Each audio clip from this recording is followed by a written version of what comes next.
میرے نبی پیارے نبی سنت تیری دنیا دی، اے نبی پیارے نبی۔ اللہ کے نبی ہیں، کیا دور اندیش ہیں۔ میرے اور آپ کے پیارے حبیب صلی اللہ علیہ وسلم کا ارشاد ہے، یہ عورت نیک بن جائے تو اس دنیا کی سب سے قیمتی دولت ہے۔ المرأة الصالحة متاع الدنیا متاع وخیر المتاع المرأة الصالحة،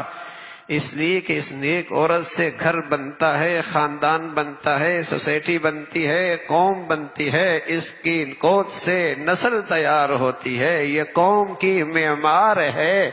اگر اس کے جسم پہ شرم و حیا ہے تو اس کے کوکھ میں پلنے والا بچہ جب دنیا میں آئے گا تو شرم و حیا کا لباس پہن کے آئے گا، اور اگر اس کا جسم شرم و حیا سے باہر نکل آیا تو اس کی اولاد جو اس کے کوکھ سے نکلے گی وہ شرم و حیا کے جوہر سے محروم ہو جائے گی۔ الدنیا متاع وخیر المتاع المرأة الصالحة، بہت قیمتی دولت ہے یہ۔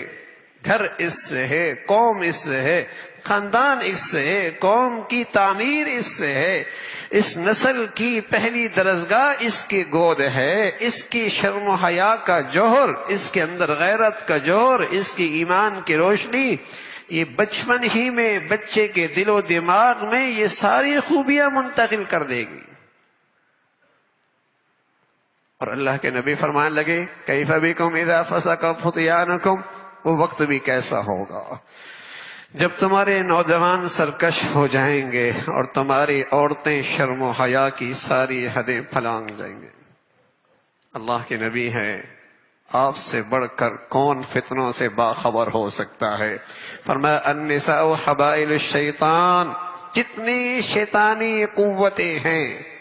جتنی مسلمانوں کے دین اور ایمان کے دشمن طاقتیں ہیں، ان کا سب سے بڑا ہتھیار عورت کو خراب کر دینا۔ ان کا سب سے بڑا ہتھیار جتنی تعمیری کام ہے، تعلیم ہے، تجارت ہے، صنعت ہے، شادی بیاہ ہے، کھیل ہے، جسمانی ورزش ہے، یہ سارے تعمیری کام بھی ہیں، لیکن باطل دشمنوں نے کیا کیا؟ ہر جگہ بے حیائی کی تخریب کاری اس میں ڈال، ہر جگہ بے حیائی کا زہر اس میں ڈال دیا، تاکہ کوئی بھی تعمیری شکل تعمیری نہ رہے، اس میں تخریب آ جائے، اس میں بربادی اور ہلاکت آ جائے۔ اللہ کے نبی کہنے لگے النساء حبائل الشیطان، جتنی شیطانی قوتیں ہیں ان کی تمام تر توانائیاں اس کے گرد گھومتی ہیں۔ وہ فلاحی کام کریں گے، وہ تعلیمی کام کریں گے، وہ تجارتی کام کریں گے،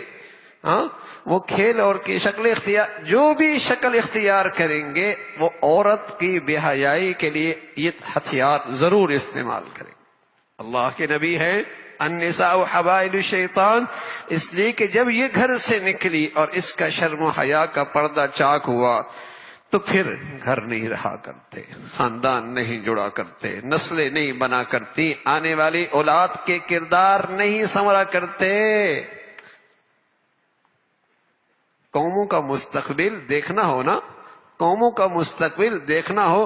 تو یہ دیکھ لو، یہ دیکھ لو اس کی نسل کے اخلاق کیسے ہیں، اس کی اولاد کا کردار کیسا ہے، بلکہ اس سے پیچھے چلے جاؤ،